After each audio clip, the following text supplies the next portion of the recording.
नमस्कार दोस्तों, आप सभी का मेरे YouTube चैनल मकान वाला में आपका स्वागत है। तो चलिए तीसरी वीडियो को हम आपका समय बर्बाद ना करते हुए शुरू करते हैं। जैसा कि हमने अपनी पहली और दूसरी वीडियो में आपको बताया था, सबसे पहली वीडियो में हमने बताया था कि 50 गज के मकान का नक्शा किस तरीके से बनाते हैं। एंड उसके बाद हमने सेकेंड वीडियो में आप लोगों को बताया था कि 50 गज के मकान की कॉलम की साइज़, पोजीशन और उसमें सरिया की डिटेल के बारे में बताया था। तो आज ये तीसरी वीडियो 50 गज के मकान की कॉलम की जो फुटिंग है या गड्ढे की खुदाई है उसके बारे में जानकारी देने जा रहा हूँ। तो प्लीज़ वीडियो को पूरा देखिएगा, स्किप मत करिएगा। वीडियो के बीच में इंपॉर्टेंट चीज़ें होती है, इसको आप स्किप करने के बाद उसको ध्यान नहीं दोगे, भूल जाओगे। तो प्लीज़ वीडियो को पूरा देखिएगा। तो आज हमारा टॉपिक है जो 50 गज मकान है, 50 गज मकान में कॉलम के गड्ढे के बारे में जानकारी देंगे। गड्ढे का जो साइज़ है, गहराई है, किस हिसाब से लिया जाता है। ये नहीं कि किसी ने बता दिया कि 4 बाई 4 और गहराई 5 कर लिया तो 5 से ही हमारा काम हो जाएगा। नहीं, ऐसा नहीं है। कहीं कहीं कम गहराई में भी काम हो जाता है। अब देखिए, समझते हैं इस तरीके से इसको। मान लीजिए हमारे कॉलम के गड्ढे का साइज़ है, ठीक है। गड्ढे में क्या होता है? लेंथ, ब्रीथ एंड हाइट, लंबाई, चौड़ाई और ऊंचाई, ये 3 चीज़ें देखी जाती हैं गड्ढा खुदवाते समय कॉलम का, जहाँ पर कॉलम हमारा लोड ट्रांसफ़र करता है। तो देखिए, मान लीजिए ये हमारा कॉलम के लिए गड्ढा है, ठीक है। ये हमारी फुटिंग है, ठीक है। यहाँ हमारा कॉलम आएगा कुछ इस तरीके से। तो इसके लिए हम लोग गड्ढे की लंबाई चौड़ाई तो ठीक है, मान लीजिए 4 बाई 4 या 5 बाई 5 मान लीजिए किया हमने। गड्ढे का जो साइज़, अगर कॉलम का जाल हमारा 4 बाई 4 है फुटिंग डिटेल, तो गड्ढा कम से कम आप 5 बाई 5 का गड्ढा खुदवाइए, ठीक है। इसमें गड्ढा खुदेगा हमारा 5 बाई 5, जिसमें ये चारों तरफ इसमें हमारी होगी, ये ब्रिक वर्क होगा जिससे कि हमारी कॉन्क्रीटिंग मट्टी में ना टच हो। जितनी हमारी फुटिंग की मोटाई है उसके हिसाब से ये 4 इंची आरबी की वॉल हम लोग उठा देंगे फुटिंग हाइट तक, ताकि ये हमारी जो है मिट्टी में टच ना हो। पेपर फुटिंग होगी तो 2 रद्दे में आ जाएगी या 6 इंची 9 इंची में आ जाती है, ठीक है।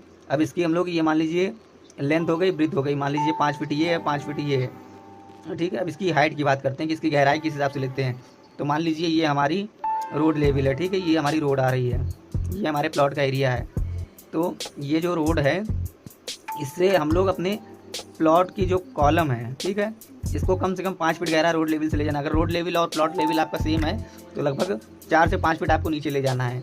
और एक बात और ध्यान दीजिए, 5 फीट अगर मिट्टी आपके यहाँ की बढ़िया मजबूत है, टाइट है, तो मान लीजिए अगर नॉर्मल मिट्टी है तो नॉर्मल पोजीशन पे आप क्या करेंगे, लगभग 5 फीट तक का गहराई लेके जाएंगे, ठीक है। ये गड्ढे की गहराई है, लंबाई चौड़ाई से तो हमारा ठीक है, फिक्स है। मगर मिट्टी पे जो लोड ट्रांसफ़र करते हैं उसको भी देखने के हिसाब से हम लोग पहले अगर नॉर्मल मिट्टी है तो गहराई 5 फीट तक ले जाते हैं। दूसरी कंडीशन क्या आती है हमारे पास, अगर मान लीजिए मिट्टी टाइट है या हार्ड है या टाइट है, तो उस कंडीशन में हम लोग क्या करते हैं, कम से कम अपने मकान की मिट्टी को 3.5 से 4 फीट तक नीचे ले जाते हैं। क्योंकि रोड लेवल से हम लोग 3.5 या 4 फीट ले जाएंगे और फिर उसके बाद हम लोग रोड से लगभग जब 1-1.5 फीट अपने मकान को उठाते हैं तो हमारी और इसकी जो है हाइट अपने मकान की और कॉलम की फुटिंग की हाइट लगभग 5 से 6 फीट मिल जाती है। तो उस कंडीशन में बढ़िया कॉलम हमारा पकड़ जाता है।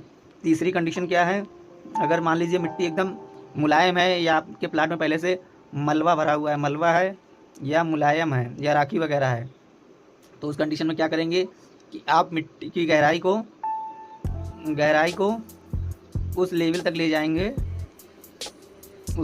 जाएंगे जब तक नेचुरल यानी प्राकृतिक मिट्टी ना मिल जाए, ठीक है। इस नेचुरल मिट्टी को हम लोग क्या करेंगे, जिस भी गहराई में मिले 5 फीट, 6 फीट या 7 फीट उस लेवल तक ले जाएंगे। उसके बाद जो नेचुरल मिट्टी आएगी उसको कम से कम 1 से 1.5 फीट और खोदेंगे। तो ये जो नेचुरल आएगा, सबसे मेन टॉपिक ये तीसरा वाला पॉइंट ध्यान देने वाली है। सबसे मेन ये तीसरा पॉइंट ध्यान देने वाला है, क्योंकि नॉर्मल मिट्टी में भी कोई दिक्कत नहीं, आप 4 से 5 फीट खोद दो।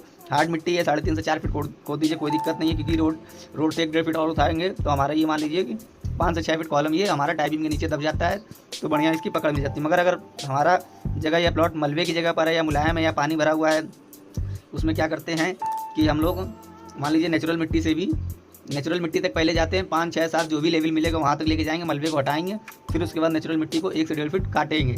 तब उसके बाद हमारी पीसीसी होगी, उसके बाद जाल बिछेगा, फिर कॉलम खड़ा होगा उसके ऊपर, तब जाके कास्टिंग आएगी हमारी, तब कॉलम की ढलाई हो पाएगी, वरना आपका मकान कमज़ोर बन सकता है। ठीक है। चौथी एक कंडीशन और आती है जो कि बहुत कम रेयर केसों में आती है 50 गज के मकान के लिए। वो होता है कि मान लीजिए आपने किसी ऐसी जगह लिया है जहाँ पर आपके प्लॉट के आसपास या प्लॉट में खूब पानी भरा हुआ, अगल बगल भी पानी है, तो आप उस जगह पे क्या करेंगे, मान लीजिए 5 feet 6 feet 7 feet 8 feet 10 feet तक आप ले गए, नई नेचुरल मिट्टी आ रही, तो आप उस जगह क्या करेंगे कि आप पाइल फाउंडेशन का यूज़ करेंगे।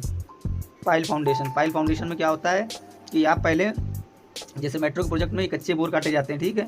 मान लीजिए आप कॉलम की पोजीशन के हिसाब से, अब जैसे ये आपकी गड्ढे की है तो एक बोर ये कटा, एक ये कटेगा, एक ये और एक यहाँ पर आपके ये 5 पॉइंट हो गए। यहाँ 5 जगह बोरा आपने कटवा लिए छोटे छोटे, कॉलम की फुटिंग के साइज़ के हिसाब से अलग अलग होता है, वो इंजीनियर आपको क्लियर करेंगे क्या होगा। तो उसके लिए आप ये पाइलिंग ये सब आपस में जुड़ जाती हैं, फिर इसके ऊपर से हमारा जाल रेस्ट होता है। तो ये क्या है, पानी वाली जगह पे भी हमारा मकान बन सकता है जहाँ आसपास पानी भरा हुआ है। तो इससे क्या है, इस पाइलिंग कराने से ये फ़ायदा है कि आपका फाउंडेशन या मकान कभी धसेगा नहीं। बहुत से लोग तो मलबा डलवा के उसके ऊपर कॉलम खड़ा कर देते हैं, मगर वो तरीका गलत है। मलबे के ऊपर आपका मकान टिकेगा नहीं, बिगड़ जाए। जो मकान 50 गज के मकान में कॉलम के जो गड्ढे हैं उसकी लंबाई चौड़ाई और गहराई का क्लियर हो गया कि गहराई हम किस हिसाब से कटवाएंगे। अब इसमें ये ध्यान दीजिएगा, ये है आपके 50 गज के मकान में जो कॉलम के गड्ढे हैं उसका साइज किस तरीके से क्लियर करते हैं, उसकी जो गहराई है, मेन उसकी गहराई को ध्यान दीजिएगा कि कभी भी गहराई पहले दूसरे तीसरे या चौथे पोजीशन में, किस पोजीशन में आपका प्लाट है उस हिसाब से देख के खुदाई कराइएगा। ये नहीं कि आपने किसी वीडियो में देख लिया कि 3 फीट 4 फीट या 5 फीट बोला गया बस उतना ही खुदवाना, ऐसा कुछ नहीं है। अलग अलग जगह के अलग अलग सिचुएशन के हिसाब से गड्ढे की गहराई होती है। सो प्लीज़ ये ध्यान दीजिएगा आप लोग। वीडियो में अंत तक बने रहने के लिए आप सभी का धन्यवाद। आशा करता हूँ आप लोगों को ये सारी जानकारी समझ में आई हो।